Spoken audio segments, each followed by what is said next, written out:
Iran Israel যুদ্ধে যখন উত্তপ্ত পুরো বিশ্ব, ঠিক তখনই উত্তর কোরিয়া থেকে আসছে কঠিন হুঁশিয়ারি সংকেত। এর মধ্যেই ইরানের ওপর মার্কিন ইসরায়েলি আগ্রাসনকে জাতীয় সার্বভৌমত্বের লঙ্ঘন বলে বার্তা দিয়েছিলেন কিম জং উন। এবার পশ্চিমাদের গায়ে কাঁপন ধরাতে উত্তর কোরিয়া প্রকাশ্যে আনল ৫ টন সক্ষমতার ডেস্ট্রয়ার। শক্তিশালী এই ডেস্ট্রয়ার থেকে কৌশলগত ক্রুজ মিসাইল পরীক্ষা চালিয়েছে পিয়ংইয়ং। পুরো কার্যক্রম সামনে থেকে তদারকি করেছেন উত্তর কোরীয় নেতা কিম জং উন। জাহাজটি আনুষ্ঠানিক কমিশনের আগে ভয়ঙ্কর এই পরীক্ষা চালিয়েছে উত্তর কোরিয়া। দেশটির সরকারি গণমাধ্যমের বরাতে এ তথ্য জানিয়েছে আল জাজিরা, রয়টার্স। তোমার থেকে এই ওয়ালটনই ভালো, 75% পর্যন্ত বিদ্যুৎ সেভ করে। ওয়ালটন তোমার থেকেও ভালো, কোনো নয়েজ করে না।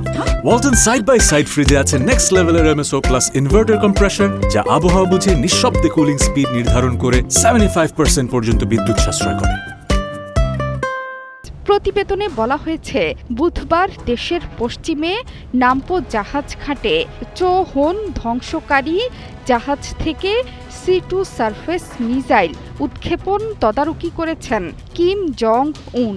এই পরীক্ষাকে নতুন যুদ্ধ জাহাজের সক্ষমতার মূল উপাদান হিসেবে মূল্যায়ন করেছেন তিনি।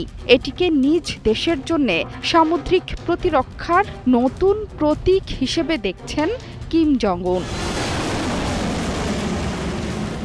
শুধু তাই নয়, সমজাতীয় বা তার চেয়ে উন্নত মানের আরও যুদ্ধজাহাজ উৎপাদনের নির্দেশ দিয়েছেন উত্তর কোরিয়ার নেতা কিম জং উন।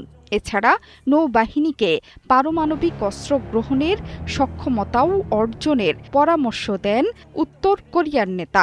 মঙ্গলবার এবং বুধবার জাহাজ ঘাটে 2 দিনের সফরে চোহন পরিদর্শন করেন কিম জং উন। জাহাজটি উত্তর কোরিয়ার নির্মাণাধীন নতুন সিরিজের ৫,০০০ টন ধারণ ক্ষমতার চোহন ক্লাস ডেস্ট্রয়ার জাহাজ।